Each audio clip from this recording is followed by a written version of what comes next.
Hola, buenos días a todos. Bienvenidos al segundo día de esta edición de CITEA. Bueno, ayer tuvimos, yo creo que una jornada muy interesante centrada en la formación profesional principalmente, aunque también tuvimos otra charla un poco más general, hablando de transformación digital y aprendizaje. Y hoy, como os comentaba ayer, tendremos el día centrado principalmente en el eje 2, sobre todo la parte de la mañana, de transformación digital en la evaluación e intervención psicoeducativa. A lo largo de la mañana veremos diversas herramientas, diversas plataformas, diversas organizaciones e instituciones que están ofreciendo soluciones para aplicar este tipo de intervenciones. Nos presentarán sus herramientas y luego, por último, tendremos pues, una mesa redonda en la que se debatirán entre ellos, entre las personas que han venido de estas instituciones y de estas empresas, para debatir y para responder, sobre todo, como os decía ayer, a vuestras preguntas, que sí que os agradeceríamos que bien utilizando la propia plataforma del Congreso, o bien podéis utilizar el hashtag CITEA en Twitter o hacernos una mención en las distintas redes sociales y estaremos al tanto de vuestras preguntas y se las trasladaremos a los ponentes. Así que para empezar el día tenemos una mesa redonda con el título del Congreso de Transformación Digital en Entornos de Aprendizaje, donde participará el comité honorífico del Congreso y el presidente de CITEA. Para iniciar la mesa redonda vamos a dar paso a Ignacio Villaverde, que es rector de la Universidad de Oviedo.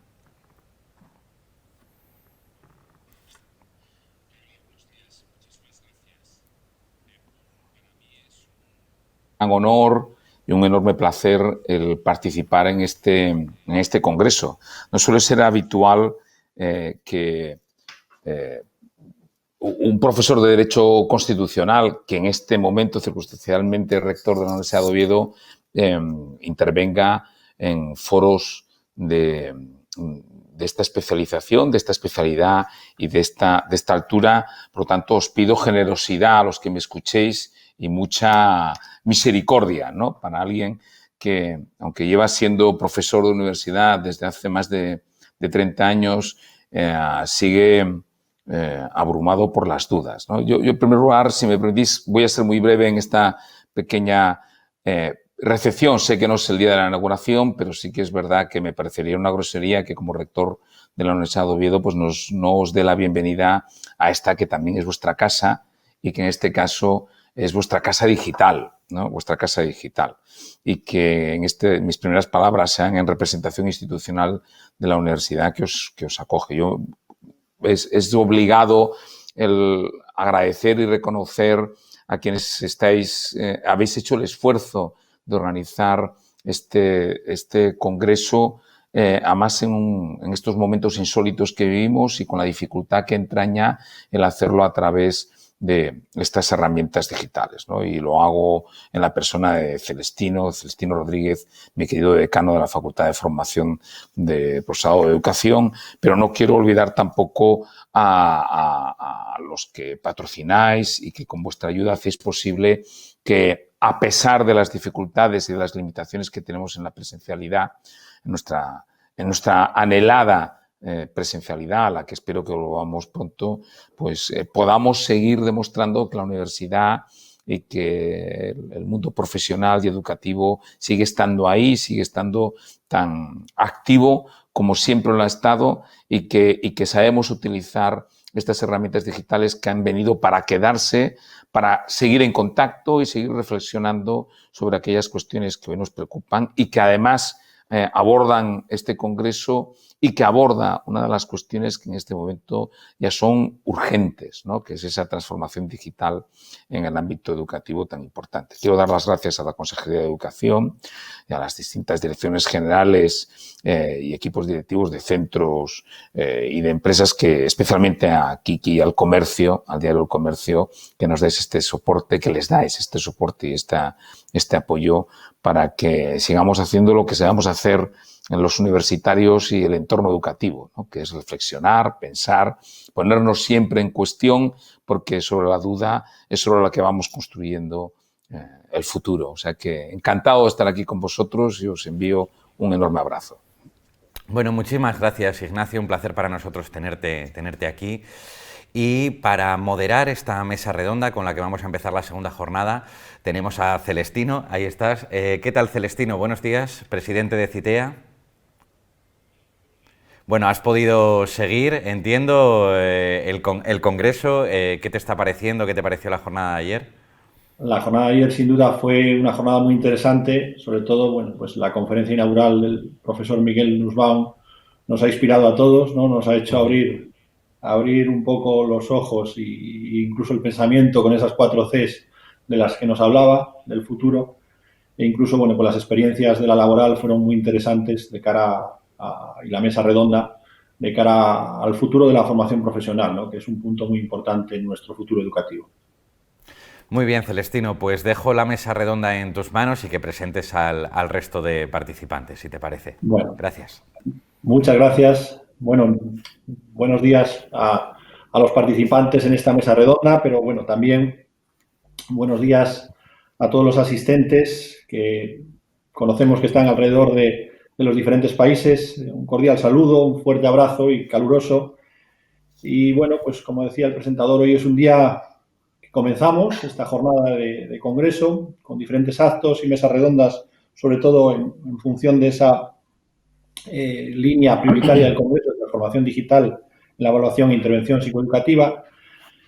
Y hoy comenzamos, yo creo que comenzamos fuerte, ¿no? Comenzamos con una mesa redonda en la que, bueno, pues quiero resaltar y quiero agradecer profundamente los participantes en la misma, su tiempo, su disposición, porque son personas que están muy ocupadas, que tienen muchas labores y más en estos momentos, y quiero agradecer enormemente su tiempo y su disposición. Y para mí es un placer y además es un honor compartir con ellos pues esta mesa redonda. Y quiero hacer, bueno, pues extensivo el agradecimiento desde mi facultad, ¿no? Desde la Facultad de Formación del Profesorado y Educación, su participación y que pues, vengan a debatir a este congreso estas ideas. Un poco me gustaría anticipar el propósito de esta mesa redonda y bueno, pues tenemos que resaltar que este congreso científico es un congreso un poco innovador, ¿no? A pesar de que es científico, pues lo veíamos en esta situación actual en la que estamos, de pandemia o de, bueno, esperamos vuelta a la normalidad, como decía mi rector, un congreso, pero como una oportunidad abierta, una oportunidad de intercambio de ideas, de oportunidades. De hecho, pues se han invitado a ONGs, a empresas, a instituciones, por supuesto a científicos, a personal relevante en el campo de la educación y en los entornos virtuales de aprendizaje, pero siempre con una idea de transferencia, ¿no? Una idea de que la sociedad, la universidad, las diferentes instituciones educativas tienen que colaborar y trabajar de cara a un futuro, ¿no? Y creo que esta mesa es un poco el ejemplo que queremos transmitir, ¿no? Compartir ideas. Es cierto que llevamos un año muy complicado, un año difícil, ¿no? Más de un año, pero yo creo que ahora mismo tenemos que mirar al futuro desde la educación y con esta excusa de los entornos virtuales de aprendizaje, mirarla con esperanza, ¿no? Con esperanza de que pues podamos ir poco a poco volviendo a la normalidad y que incluso nosotros como instituciones, y yo en este caso en representación de la facultad, que dirijo pues con ideas, ¿no? Con trabajo, que realmente es lo que nos va a tocar en el campo de la educación, trabajar. Y bajo ese paradigma, pues el comité honorífico, que agradezco mucho su participación en ese comité, nos planteamos esta mesa redonda, más que con el rigor institucional que conlleva tener pues, personas representantes de las instituciones que tenemos hoy aquí en la mesa, pues poder trabajar de alguna manera pues, o ver cuál es la perspectiva de las diferentes instituciones que ustedes representan Por supuesto, la Universidad de Oviedo, con mi rector, con Ignacio Villaverde, el rector de la Universidad Nebrija, el querido José Muñiz, Pepe Muñiz, que, bueno, pues con pasado en esta universidad y al que admiramos todos desde el campo educativo y desde el campo de la psicología, por supuesto. Y después Cristina Álvarez Morán, directora general de universidades en representación de la Consejería de Ciencia e Innovación, que yo creo que en el futuro próximo tiene que, como institución, ¿no? Pues ayudarnos en este futuro, ¿no? Y en este campo de la educación. Y por otro lado, José Manuel López Guerrero, director general de personal docente de la Consejería de Educación en su institución, y tengo que excusar la no asistencia de Paula García Martínez, directora general de Ordenación, porque son momentos complicados y las reuniones con el Ministerio, bueno, pues eran muy necesarias en este momento, y agradezco a José Manuel su presencia aquí para representar la Consejería de Educación. La pandemia ha realizado una radiografía del sistema educativo y nos gustaría ver cómo ustedes ven desde cada una de sus instituciones, ¿no? Desde las dos consejerías y desde las universidades que representan, cómo es el presente y el futuro. Por supuesto, si me quieren hacer alguna alusión al pasado, perfecto, pero me gustaría que me hablaran de ese futuro, ¿no? Sobre cómo lo ven desde sus instituciones. Por ejemplo, podemos sacar ideas referidas a la situación estratégica de los gobiernos y la Comisión Europea, los fondos de transformación y resiliencia de los que tanto se está hablando y que no sabemos muy bien cómo pueden afectar a la educación en las diferentes etapas en el futuro.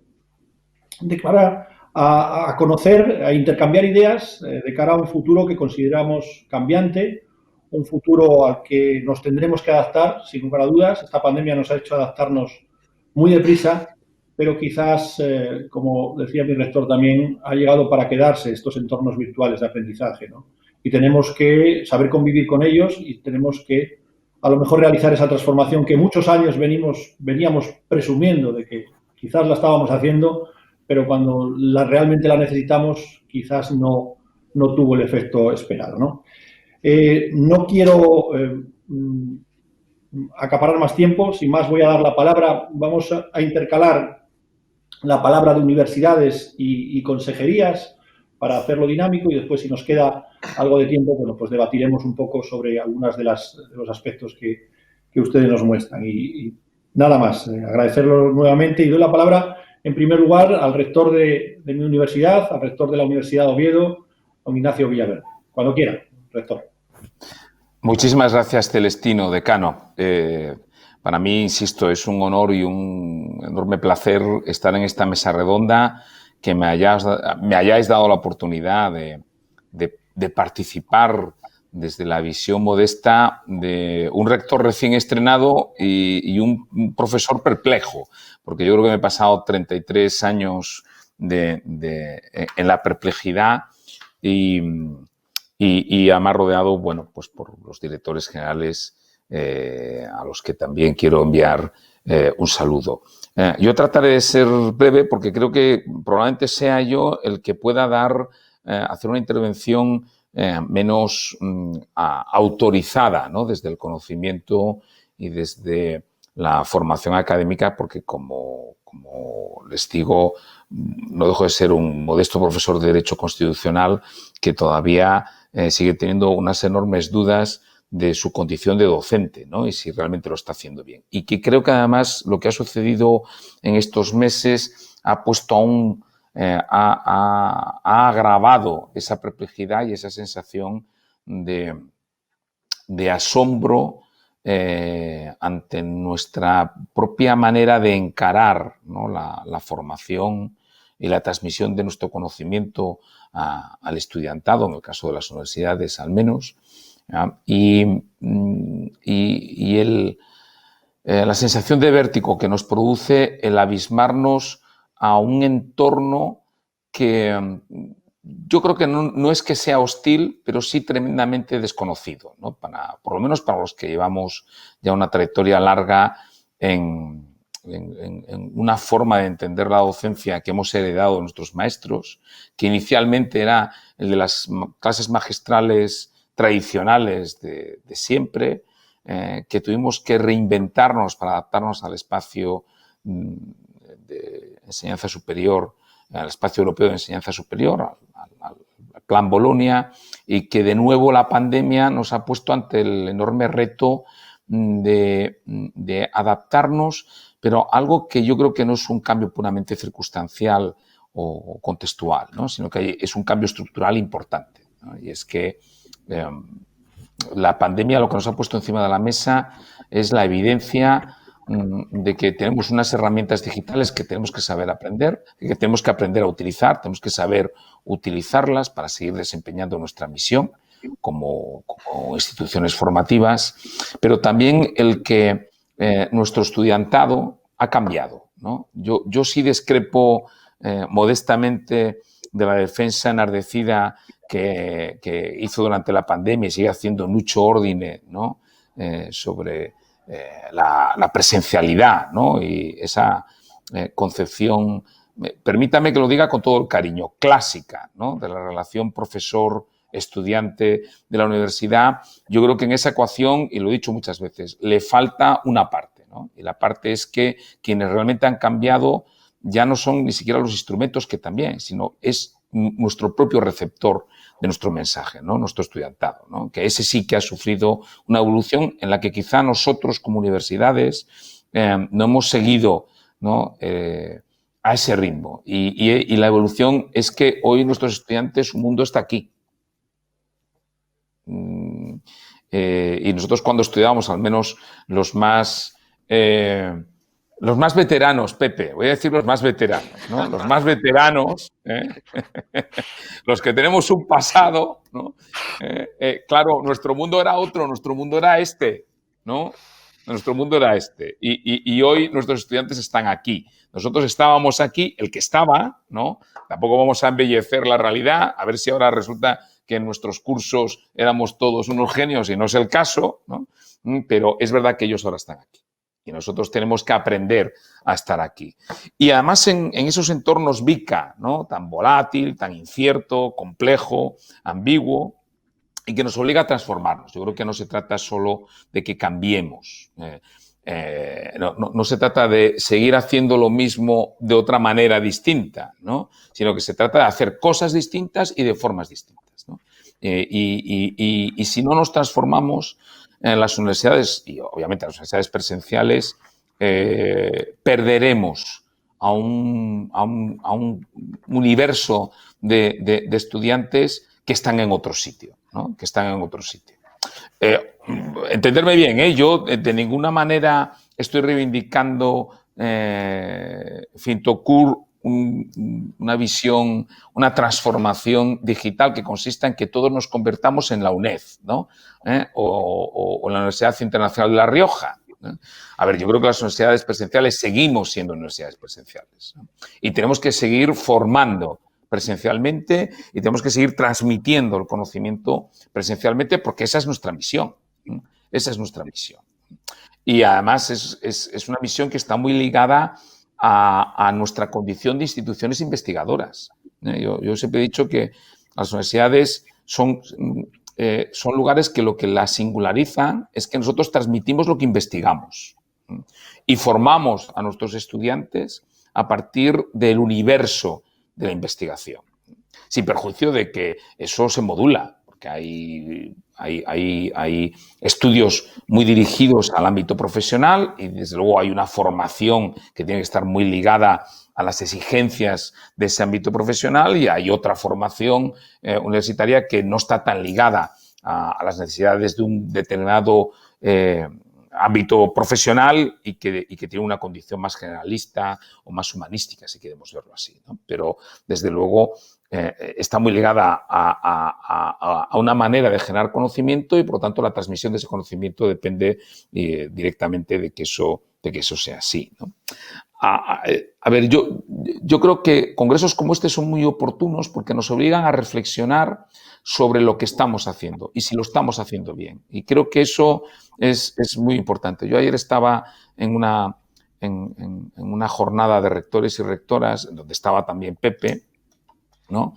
Y a mí me preocuparon dos cosas. La primera, es verdad que la temática era esa, pero la primera, yo que llevo 20 años, que llevo desde el año 2000 en gestión universitaria, era un déjà vu, porque era el mismo debate que llevamos teniendo desde hace 20 años. No puede ser. O sea, la universidad no puede avanzar por rotación, no podemos seguir dándole vueltas a la gobernanza universitaria, porque ese ya no es el asunto, ¿no? Y eso es lo que me produjo preocupación, porque creo que el asunto hoy, el tema, es justo lo que estáis planteando en este congreso, ¿no? Oiga, ¿cómo conseguimos que universidades eminentemente presenciales seamos capaces de estar presenciales también en el universo de nuestros estudiantes, que es este?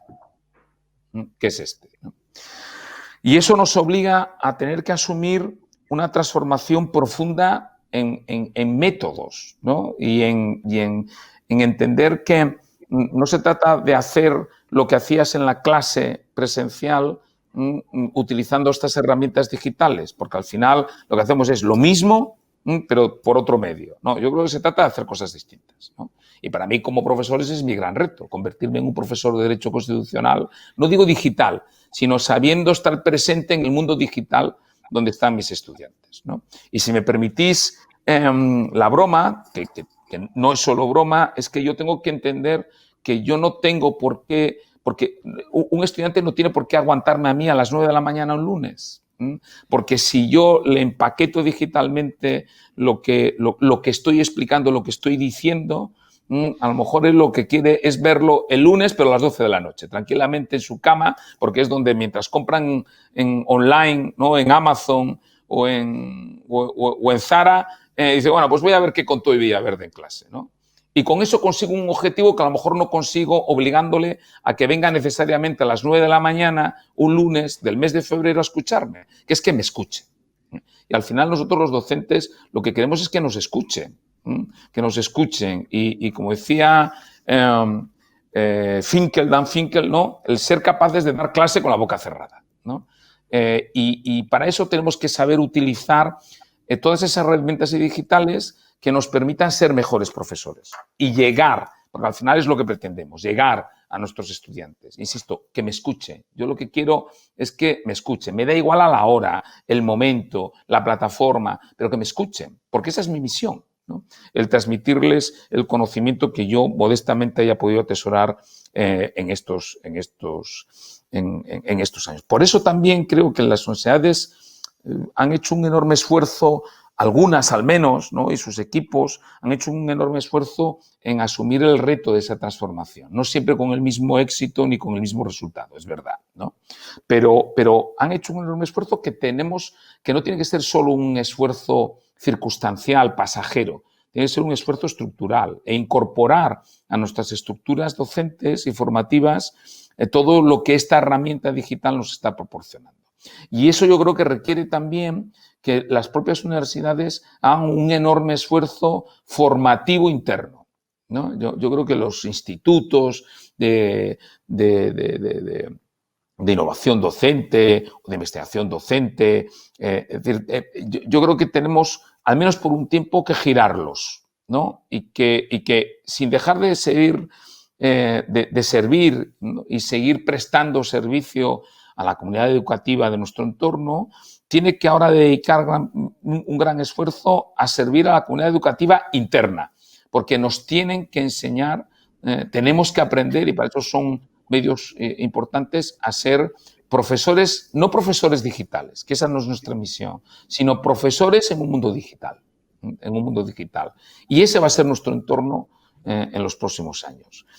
Y si no lo hacemos bien, si no somos capaces de competir con YouTube, ¿no? Si no somos capaces de que nuestros estudiantes, cuando metan Google decreto ley, no pongan a continuación decreto ley Villaverde, y perdonar que lo personalice, pero decreto ley Villaverde, y que lo que sigan en YouTube es una clase de Ignacio Villaverde sobre el decreto ley, que no sea lo que estoy haciendo ahora, ¿no? Que es, en fin, un busto parlante, ¿no? Que durante una hora los abruma con información y datos, ¿no? Que no hay quien lo aguante, ¿no? Si yo no consigo tener ese alcance, ¿no? Es decir, Villaverde, decreto ley, y una lección sobre el decreto ley bien preparada, bien montada, para un entorno digital que dure el tiempo que el cerebro es capaz de mantener la atención en un entorno digital, no conseguiré lo que pretendo como modesto profesor de Derecho Social, que es llegar a mis estudiantes, ¿no? Y transmitir el conocimiento. Y yo creo que es un reto apasionante, ¿no? Que por lo menos para los que ya tenemos cierta experiencia, ¿verdad, Pepe? Nos rejuvenece, porque nos obliga a reinventarnos, ¿no? Y si nosotros conseguimos reinventarnos, haremos también que efectivamente nuestros estudiantes se reinventen y no se conviertan, y con esto ya concluyo, en los analfabetos del siglo XXI, ¿no? O que nosotros no seamos los analfabetos del siglo XXI pretendiendo enseñar a los estudiantes del siglo XXI. Y termino con una pequeña pincelada desde mi perspectiva de gestor, ¿no? Y algo he apuntado. Yo creo que ahora mismo el empeño de universidades como la nuestra en hacer esa transformación digital tiene mucho que ver con un cambio metodológico profundo que nos permita alcanzar la misión que es para la que estamos aquí, ¿no? Que es seguir siendo grandes factorías de conocimiento, seguir generando entornos que crean saber, que crean conocimiento, que es capital en una sociedad del conocimiento como va a ser nuestra sociedad contemporánea, y para eso institucionalmente tenemos que hacer un enorme esfuerzo cultural para introducir y llegar a tiempo, no llegar dentro de 10 años, llegar ahora, ¿no? Con toda esa herramienta digital que nos permita ser más universidad y mejor universidad. Muchas gracias. Muchas gracias, rector. Muchas gracias por ideas muy interesantes que si después tenemos un poco de tiempo igual podemos debatir, pero ahora seguidamente vamos a dar la palabra a la directora general de Universidades, de la Consejería de Ciencia e Innovación del Principado de Asturias, Cristina González Morán. Cuando quiera, Cristina. Gracias, Celestino. Buenos días a todos. En primer lugar, me gustaría agradecer a Celestino, el decano de la Facultad de Formación de Profesorado de la Universidad de Oviedo, por contar con la Consejería de Ciencia, Innovación y Universidad para participar en este primer congreso internacional sobre transformación digital en entornos de aprendizaje, CITEA. Es un placer estar hoy aquí acompañándoos a todos vosotros en representación de la Consejería de Ciencia, especialmente para hablar sobre la transformación digital en entornos de aprendizaje. En mi caso, voy a hacer un resumen de cómo vemos en la Consejería la digitalización de las administraciones públicas y del sistema educativo en particular. Y comenzaré por hacer una breve descripción de lo que entendemos que es el contexto actual. Algunas cosas ya las mencionó antes Celestino también, ¿no? A nivel comunitario, creo que deberíamos empezar por hablar del Pacto Verde Europeo. Este pacto de la Unión Europea es una respuesta a los desafíos del clima y del medio ambiente que, si bien afectan a todo el mundo, son problemas mundiales, pues en Europa, para superar estos retos, se ha establecido pues, una estrategia de crecimiento que está destinada a transformar la Unión Europea en su conjunto en una economía más moderna, eficiente en el uso de los recursos y competitiva. Y aquí nos encontramos con tres objetivos fundamentales, que ya veréis que uno de ellos está muy relacionado con los temas que estamos tratando aquí hoy. En primer lugar, el primer objetivo es que hayan dejado de producirse emisiones netas de gases de efecto invernadero en el año 2050. El segundo punto es que el crecimiento económico esté disociado del uso de los recursos. Y el tercer objetivo es que no haya ninguna persona, ni ningún lugar, ninguna región que se quede atrás en toda esta transformación. La consecución de estos tres objetivos que plantea la Unión Europea y que digamos que nos exige que transformemos estos retos climáticos y medioambientales en oportunidades para nuestras sociedades. Oportunidades, además, en todos los ámbitos políticos y sociales. Se trata de lograr que sea una transición justa y que sea integradora para todos. En este caso, la Unión Europea ha sugerido a los Estados miembros utilizar ayudas del conocido Next Generation EU en diferentes áreas. Estas áreas son aquellas que la Unión o la Comisión identifica como pilares de la reconstrucción económica a corto plazo, pero también pensando en que se garantice un crecimiento sostenible en el futuro. En este caso, en lo que respecta a la estrategia de digitalización, que es donde vamos centrando ya el tema que tratamos hoy, pues la Comisión plantea 3 ámbitos concretos de actuación. El primero es el aumento de las capacidades en la nube de los datos industriales europeos, desarrollo de procesadores más potentes, de vanguardia y sostenibles. El segundo punto, del que hablaré luego hacia el final, ya veréis, es el despliegue de servicios de banda ancha rápida en todas las regiones y hogares, incluidas las redes de fibra y 5G. Y el tercer punto, que es del que voy a hablar yo más ahora, sería la digitalización de las administraciones y de los servicios públicos. Es muy importante, como dije antes, que todo esto ha de abordarse siempre sin olvidarnos de la integración de todas las personas, por ello, sin olvidarnos de la brecha digital que podría afectar, si no se aborda de forma adecuada esta transformación, pues podría afectar negativamente en el acceso a futuros puestos de trabajo. En este caso, además, el confinamiento creo que ha puesto de manifiesto la existencia de esta brecha digital, lo ha puesto de manifiesto de manera más contundente, que podría tener consecuencias en generaciones enteras si, como digo, esta digitalización no se aborda de forma adecuada. No puede haber personas ni lugares que se queden atrás. Es uno de los objetivos fundamentales, como comentaba antes, que nos plantea la Unión Europea. Ahora bien, si nos vamos a nivel estatal, en España nos encontramos, en relación con esta transformación, nos encontramos con el plan de digitalización de las administraciones públicas, que es uno de los elementos principales del que mencionaba antes Celestino, del plan de recuperación, transformación y resiliencia. Concretamente, el componente 11 de este plan, que incluye la modernización de las administraciones públicas. Este plan prevé movilizar una inversión pública de al menos 2.600 millones de euros en los próximos 3 años, de los cuales 600 millones irán destinados específicamente a las comunidades autónomas y a las corporaciones locales para el desarrollo de servicios públicos digitales en todo el territorio. Entonces, como veis, estamos hablando aquí de unos objetivos tanto de la Unión Europea como a nivel estatal que van enfocados en ese sentido. Uno de los objetivos, o el objetivo principal del plan, es mejorar la accesibilidad a los servicios públicos de los ciudadanos y de las empresas, asegurando garantías para protección de datos personales, tanto de los datos personales como los datos de las propias empresas. Superar las brechas digitales y sociales y territoriales e impulsar la eficiencia de las administraciones públicas mediante la digitalización de importantes ámbitos tractores. En este caso se habla de la sanidad, la justicia, políticas de empleo, etcétera, pero evidentemente el sector educativo está incluido también.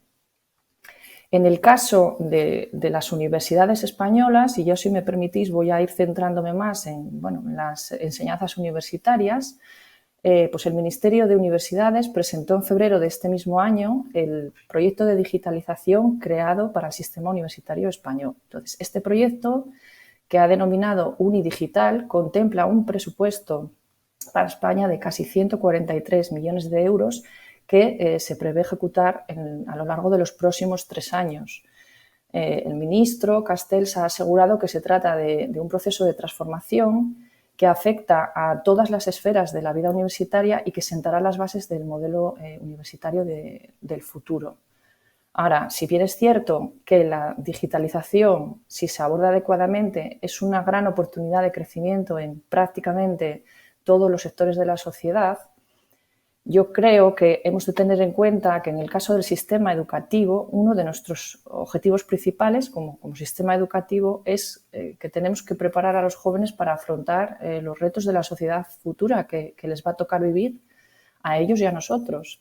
Por lo tanto, estaremos de acuerdo en que el ámbito educativo debe liderar la transformación digital, puesto que nosotros estamos, o sea, este liderazgo creo que es fundamental, puesto que de nosotros dependen las competencias que están adquiriendo nuestros jóvenes, nuestros estudiantes en el presente, que serán, esas competencias son las que van a definir nuestra sociedad en el futuro.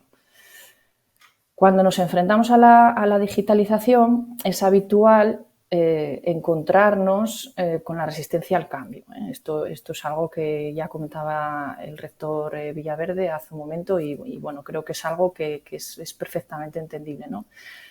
Sin embargo, yo creo que bueno, el hecho de que nos hayamos encontrado con esta pandemia nos ha forzado de alguna forma a superar este obstáculo. Entonces, bueno, podemos convertir esto en una oportunidad, ¿no? En este momento. La docencia online, la evaluación online, el teletrabajo, las administraciones públicas se han implantado en tiempo récord en nuestras administraciones y en nuestras universidades, de tal forma que hemos conseguido seguir ofreciendo el servicio público de la educación en una situación sin precedentes y con una enorme incertidumbre. Bueno, y lo hemos conseguido, las universidades lo han conseguido y las administraciones públicas lo hemos conseguido, ¿no? Entonces, volviendo un poco a esa resistencia al cambio, pues tenemos que aprovechar este gran esfuerzo que ha supuesto para todos adaptarnos a estas condiciones extraordinarias que nos ha impuesto la pandemia y los distintos confinamientos, y debemos de transformarlo en una oportunidad que tenemos de impulsar ahora más que nunca esta transformación, o sea, seguir con esta inercia que hemos cogido y apostar por la digitalización total de nuestra administración en general y del sistema educativo en particular. Tenemos que aprovecharnos ya de pues esta inercia que llevamos con un montón de meses, ya algo más de un año, y seguir avanzando. Ahora bien, creo que un punto muy importante es que la digitalización ha de implantarse siempre pensando en mejorar. Me refiero a, o sea, toda transformación tiene que ser para introducir mejoras, y cuando hablo de mejoras no me refiero solo a mejorar las instituciones y a las empresas, no me refiero a que también, ¿no?, a hacerlas más competitivas, pero sobre todo el objetivo principal creo que ha de ser mejorar la calidad de vida de las personas, de sus entornos de trabajo, de las formas de comunicarse con las administraciones, etc.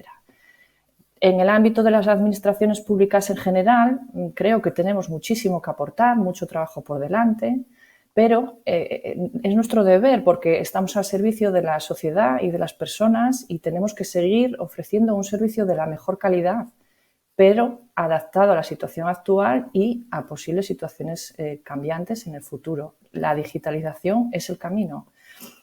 En el ámbito concreto de la educación, pues la digitalización está claro que elimina fronteras, nos permite ofrecer una educación más allá de nuestra región, de nuestro país, nos permite llegar, a fin de cuentas, a todo el mundo. Y tal vez cuando pensamos en digitalización en el ámbito educativo, y en este caso, bueno, si me permitís, como decía, voy a centrarme más en el ámbito universitario, por ser aquel ámbito que mejor conozco, pues lo primero que se nos viene a la mente son pues, las clases virtuales, acceso a contenidos y recursos digitales, etcétera. Pero la digitalización es mucho más, puede ser mucho más y ha de ser mucho más que eso. Tenemos que pensar en aprendizaje cooperativo, no solo a nivel intrauniversitario, dentro de la propia universidad, intercambio entre distintas áreas de conocimiento, sino también interuniversitario, en un ámbito mundial, como comentaba antes, ¿no? Tenemos que pensar en nuevos sistemas de evaluación, que no se trata de transformar las pruebas de evaluación que teníamos escritas de siempre en un entorno online, sino plantear nuevos modelos de evaluación, ¿no? Evaluación incluso cooperativa, bueno, en fin, cantidad de ideas se me ocurren aquí. También para tribunales de evaluación, por ejemplo, hablo de defensas de trabajos fin de grado, trabajos fin de máster, incluso tesis doctorales, se pueden hacer de forma mucho más flexible, con una posibilidad de facilitar la asistencia de mayor público, cosa que, bueno, en modo presencial no es tan sencillo y creo que esto es una gran ventaja. También debemos de pensar en las ventajas que podríamos tener en las convocatorias, por ejemplo, de plazas de personal. En el caso de universidades de PDI y de PAS, que se pueden hacer a distancia, se podría facilitar la participación en estos tribunales de más personal externo, incluso extranjero, con un uso mucho más eficiente de los recursos. Y también en este caso se podría hacer posible la participación de un mayor número de personas. Creo que todo esto dotaría de mayor transparencia a los procesos de selección de personal en las universidades. Y evidentemente, a medida que todo esto se vaya implantando, pues iremos viendo muchas otras posibilidades que se pueden ir abriendo camino, ¿no? a medida que avancemos. No solo desde el punto de vista, digamos, de la docencia e incluso de la investigación, ¿no? Cuando hablamos de digitalización también tenemos que pensar en las mejoras que podríamos tener en gestión educativa y en su agilidad, la comunicación entre administraciones y los ciudadanos o la comunicación entre las propias administraciones, ¿no? En este caso, no se trata probablemente tanto de mejorar el resultado final de los procedimientos, sino más bien de aligerar los trámites, ¿no? Aligerar los procedimientos y acortar los plazos en la gestión. La digitalización de muchos de los procedimientos administrativos con los que se encuentran hoy en día las universidades y las administraciones educativas, pues podría suponer un cambio interno de la propia administración, de puertas para adentro, pero de la administración en general y de la educativa en particular. Sería más que, digamos, el resultado final, como diría antes, el objetivo sería la mejora en los elementos de tramitación, ¿no? En los gestores de expedientes. Además de la gestión eficiente, ágil de expedientes, otros ejemplos que se nos pueden ocurrir de mejoras en la gestión, concretamente en la universitaria, podría ser la posibilidad de organizar grupos de trabajo que son más operativos, compartiendo recursos digitales fácilmente con personas que se encuentran geográficamente muy dispersas. De la misma forma, las comisiones, todo tipo de comisiones que pueden organizarse de forma más eficiente y más operativa.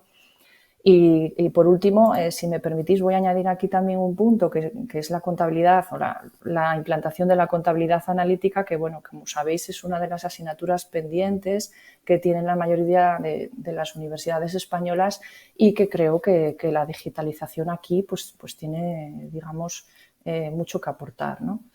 En cualquier caso, y como decía antes, todas las mejoras deben enfocarse siempre pensando en una orientación a la ciudadanía, y cuando me refiero a ciudadanía incluyo a los usuarios del sistema educativo o de la administración pública en general, pero también a todos los trabajadores. Como conclusión, debemos aprovechar el impulso y la inercia hacia la digitalización que nos ha impuesto la pandemia y que nos ha permitido empezar a vislumbrar todos los beneficios que nos puede traer la digitalización. Y si tenemos en cuenta también, como he comentado antes, que en los próximos 3 años vamos a tener recursos disponibles de la Unión Europea, del Ministerio de Universidades, recursos para abordar esta transformación, pues está claro que estamos en el momento adecuado para abordarla. Desde la Consejería de Ciencia, Innovación y Universidad apostamos fuertemente por la transformación digital de nuestras administraciones públicas y de nuestras administraciones educativas. Y nuestro compromiso, además, puede verse reflejado, un ejemplo es pues la creación en 2021 de la Cátedra de Universidad 5G, que tiene una financiación directa del Gobierno autonómico de 450.000 euros en los próximos 4 años, ¿no? Esta cátedra creará un campo de pruebas sobre la tecnología móvil de futuro abierto al ámbito académico, pero también a las empresas. La idea es situar a la región, a Asturias, a la cabeza de las telecomunicaciones. Ya veis, como comentaba al principio, que es uno de los objetivos del Pacto Verde, ¿no? y de la Comisión Europea, la implantación de este tipo de comunicaciones. Por nuestra parte, seguiremos trabajando con empeño en este sentido, reforzando y confiando en la capacidad de nuestro sistema educativo para seguir ofreciendo mejor servicio público de la educación y para, como decía antes, para protagonizar el liderazgo que creo que es imprescindible en el cambio hacia la digitalización. por mi parte, de momento esto es todo. Muchas gracias. Muy bien. Muchas gracias, directora general de Universidades. Muchas gracias por ideas muy interesantes y datos que nos pueden ayudar. Y ahora, bueno, pues damos la palabra al rector de la Universidad de Nebrija, José Muñiz, Pepe Muñiz, si me permite. Es su turno. Muchas gracias. Muchas gracias, Celestino. Pues lo primero de todo, voy a ser breve porque nuestro rector Nacho Villaverde me ha puesto una tesis doctoral, el tribunal de una tesis doctoral dentro de un ratito digital, vamos, online, así que para poner en práctica lo que estamos predicando aquí, ciertamente, ¿no? O sea que seré breve para no llegar tarde, aunque esta vez tengo disculpas si me dicen algo. Bueno, muchísimas gracias por la invitación. Es un placer estar aquí y, aunque sea online, estar en Asturias también, ¿no? Qué duda cabe. Enhorabuena a los organizadores, con mención especial para mi amigo Tino, si me permite el término, por supuesto, los patrocinadores y todos los colaboradores y la Universidad de Oviedo, claro. El tema es muy relevante. Nosotros solemos decir, y ya que hoy tengo la mente en la tesis doctoral, que el paso más importante es el tema. Cuando ya eliges mal el tema, ya todo viene fastidiado, ¿no? Pues aquí es un poco igual. El tema es clave y es oportuno en el tiempo. O sea, que tiene todo y sale ya de un punto de salida para tener éxito, ¿no? ¿Por qué es tan oportuno? Porque, como ya se ha señalado aquí, en la pandemia nos ha pegado un acelerón. Estábamos en ello e íbamos avanzando, pero yo haría una estimación de que lo que pensábamos hacer en 10 años lo hemos hecho en 1. Nos ha pasado, hablo de las universidades, de los centros y de otras administraciones, ciertamente, ¿no? Y las universidades especialmente, porque nos ha obligado de un día para otro, es el caso nuestro. Es un poco el perfil nuestro, son 12.000 estudiantes, 7.000 online y 5.000 presenciales. Pues de un día para otro nos ha hecho cambiar y no perder ni un día de clase.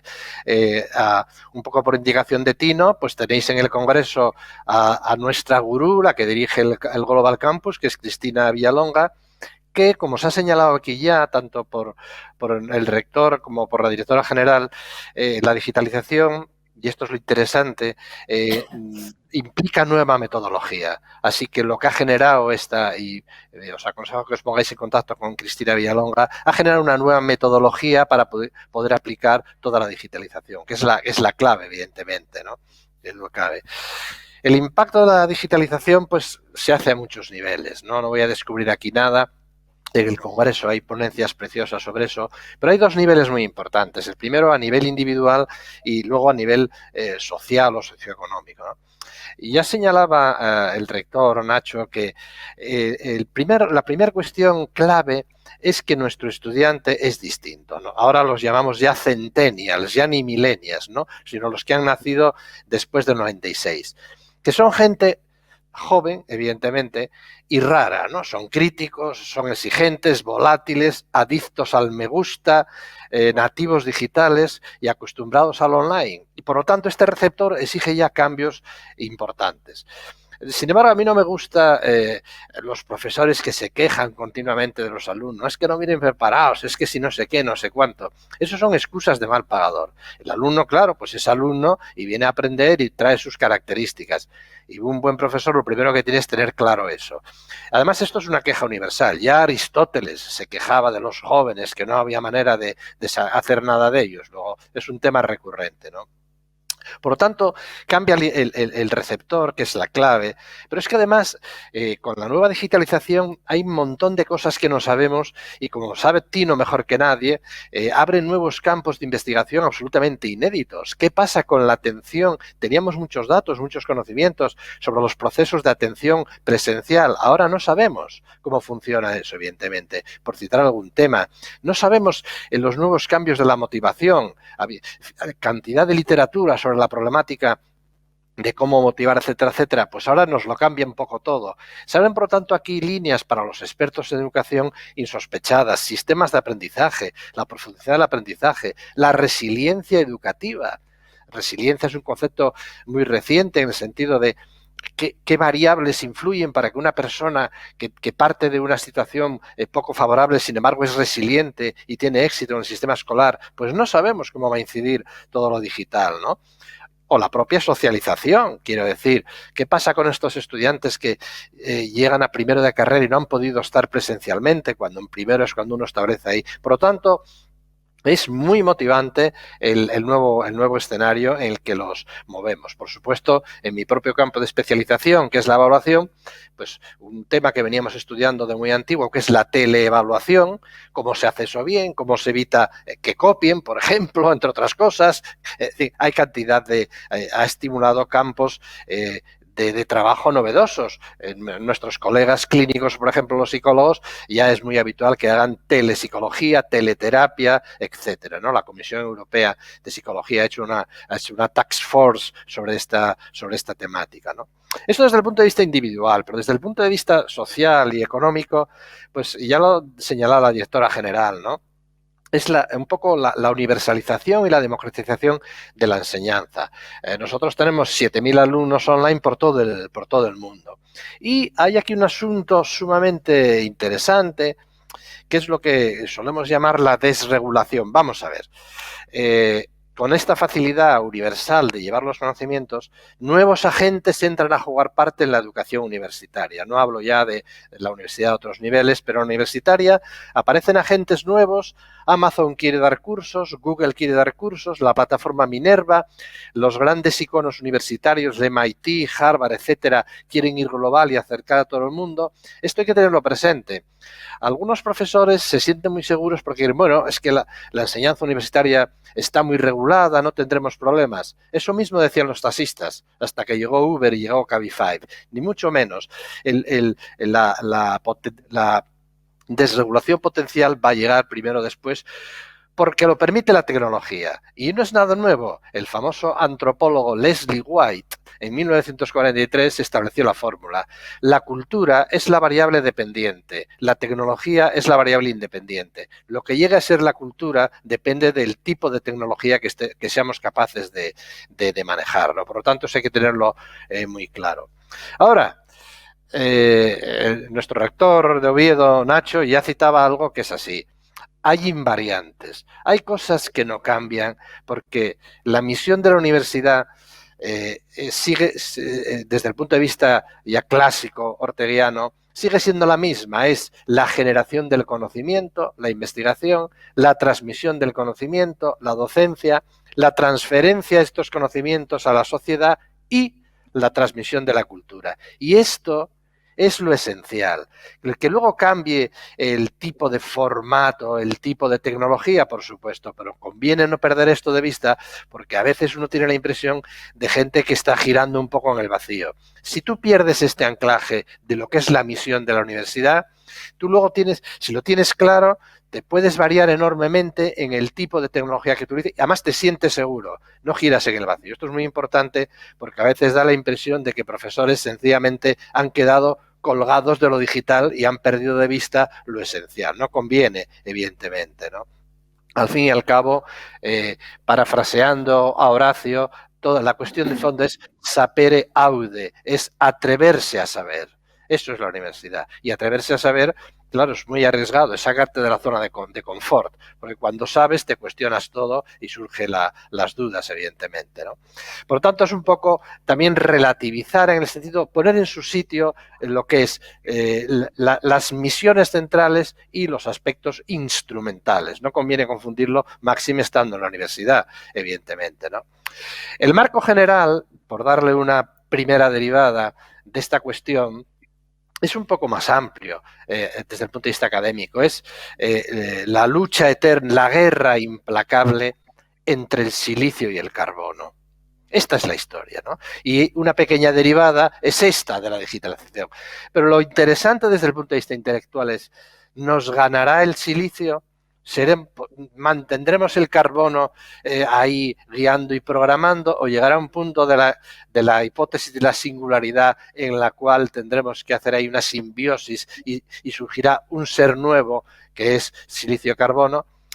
No lo sé. Yo, por si acaso, que sepáis que cada noche apago todos los aparatos que tengo con silicio. No vaya a ser que llegue un punto en que se independicen y lleguen a reproducirse incluso, ¿no? Es una pesadilla kafkiana interesante, pero este es el marco en realidad, este es el planteamiento general, que es sumamente interesante y sobre el cual han dicho cosas más interesantes casi que los científicos, los artistas.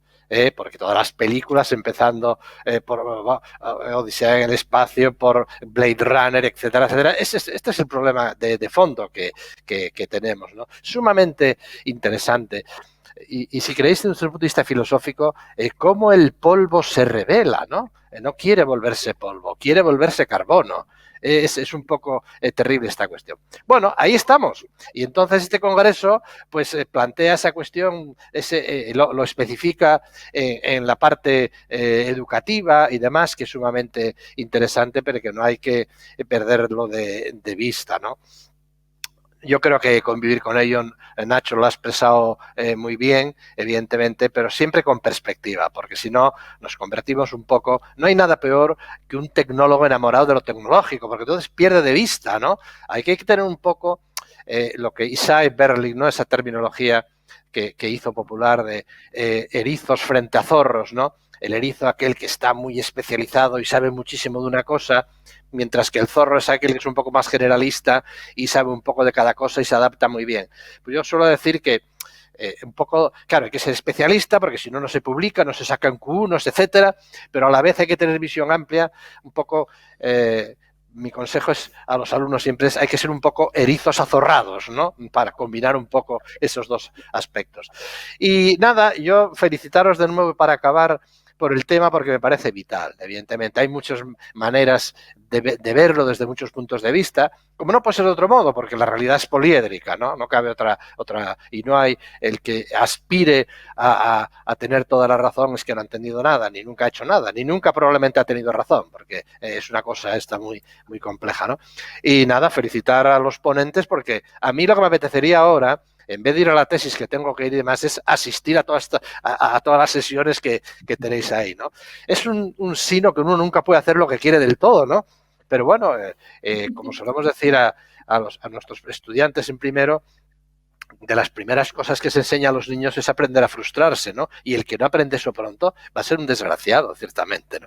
O sea que aquí voy a quedar un poco frustrado por no poder asistir a todo, pero nada, a vuestra disposición, un placer verdaderamente y nada, muchísimas gracias por compartir con vosotros esto. Gracias. Muchas gracias, rector, muchas gracias porque una vez más aprendemos de Pepe Muñiz y un placer tenerlo aquí.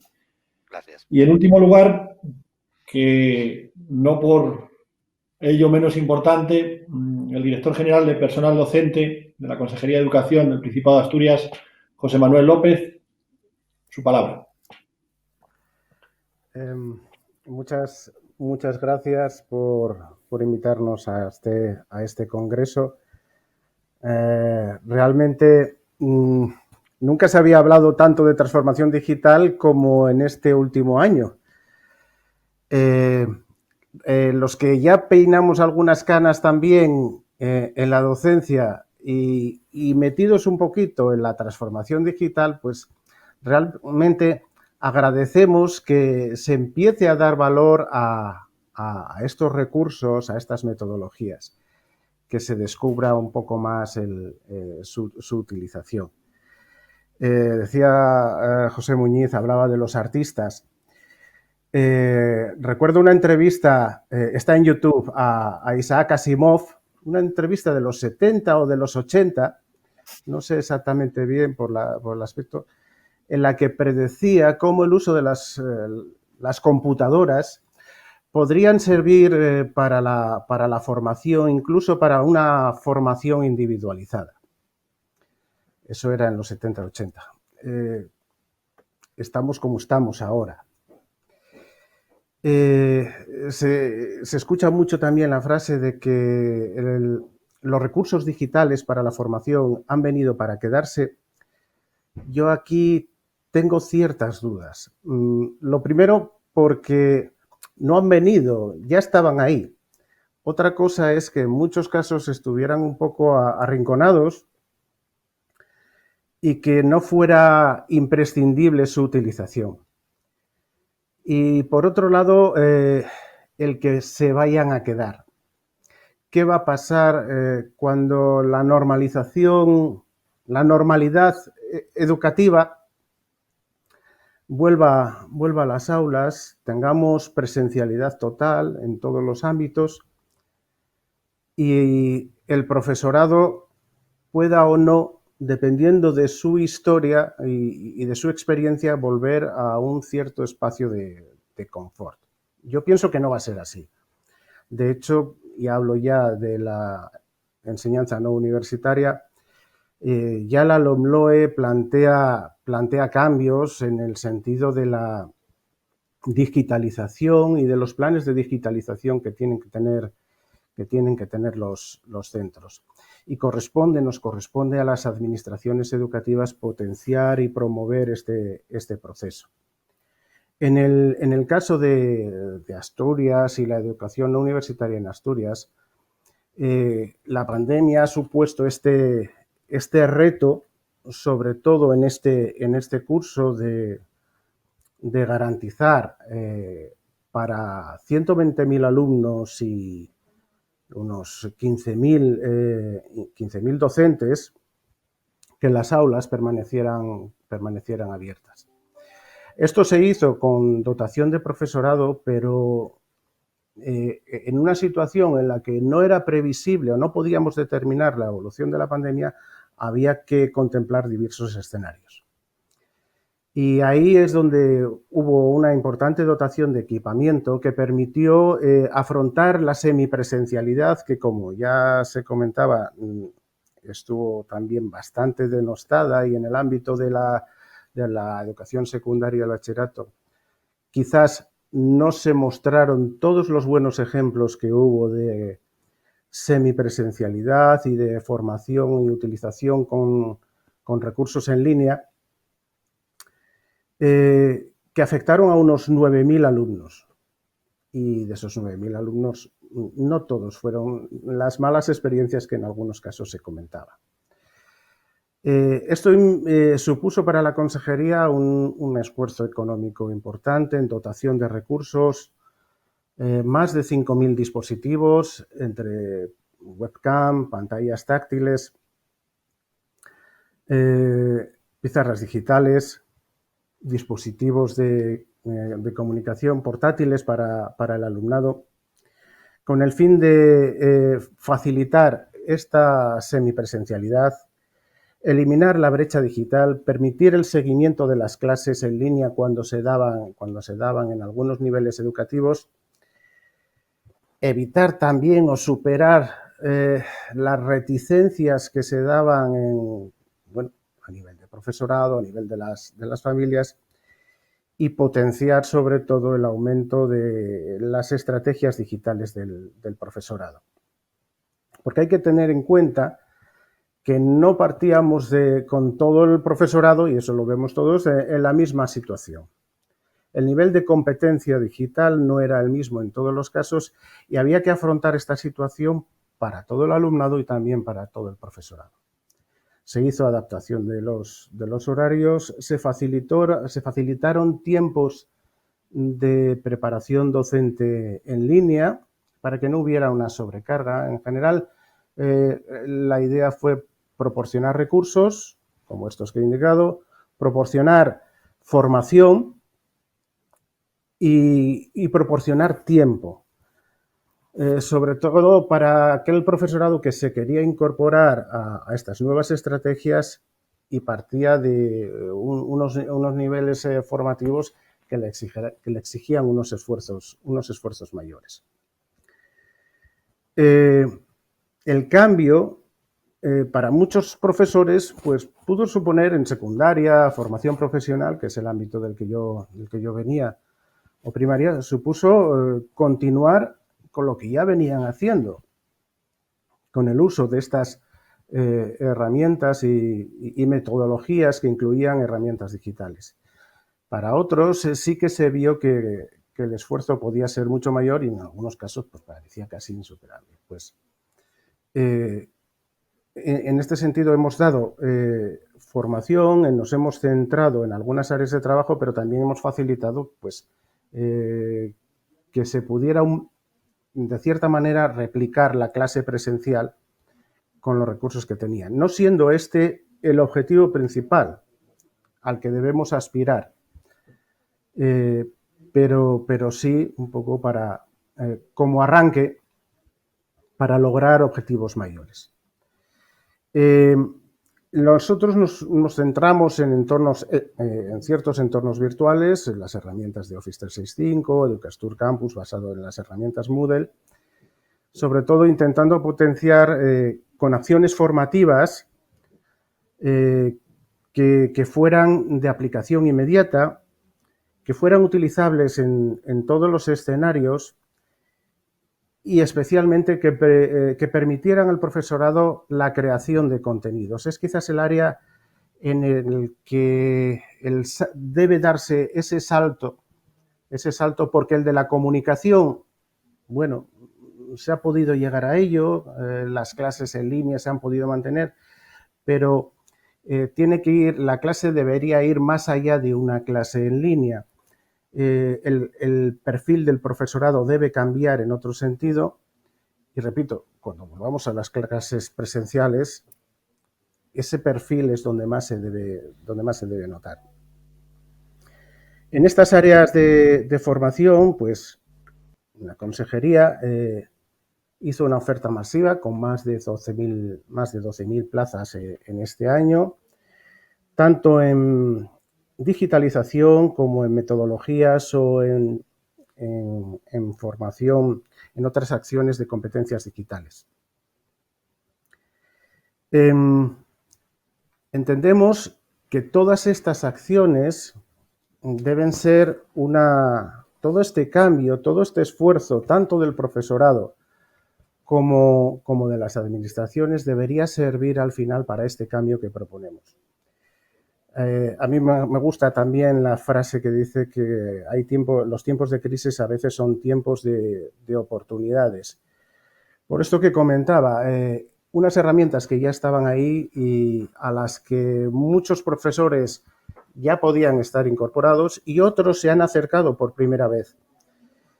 Bueno, pues se trata de que no lo abandonen y de que vayan más allá, de que el perfil del profesorado pues incorpore metodologías como el aprendizaje basado en proyectos, el aprendizaje basado en retos, la Flipped Classroom y la Blended Classroom o el aprendizaje colaborativo.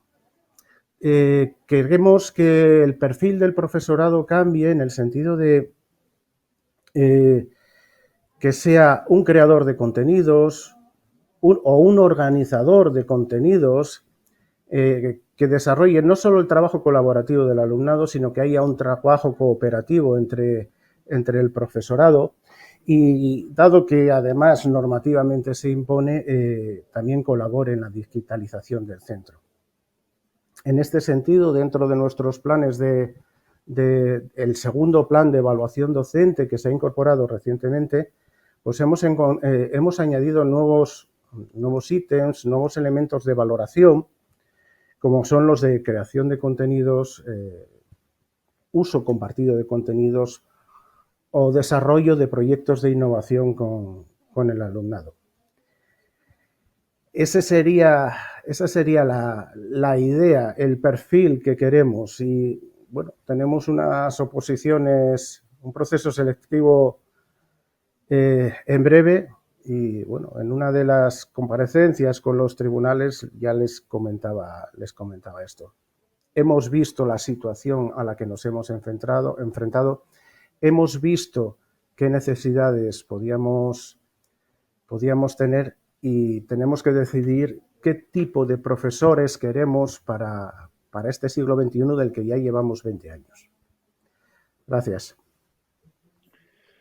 Muy bien, muchas gracias, José Manuel, muchas gracias, director general, por tus palabras. Bueno, nos quedamos sin tiempo, ya estamos fuera de tiempo y el Congreso tiene que seguir. Yo he sacado un montón de ideas interesantes de todo lo que han dicho los ponentes de esta mesa redonda, a los cuales agradezco enormemente su participación, sus ideas. Les invito y les insto, por ejemplo, al año que viene. El año que viene este congreso va a tener su continuidad y yo creo que va a ser buena oportunidad para valorar y hacer un seguimiento de todas estas ideas que hemos llevado y que presumiblemente pues cambiarán un poco el escenario sobre el que tenemos.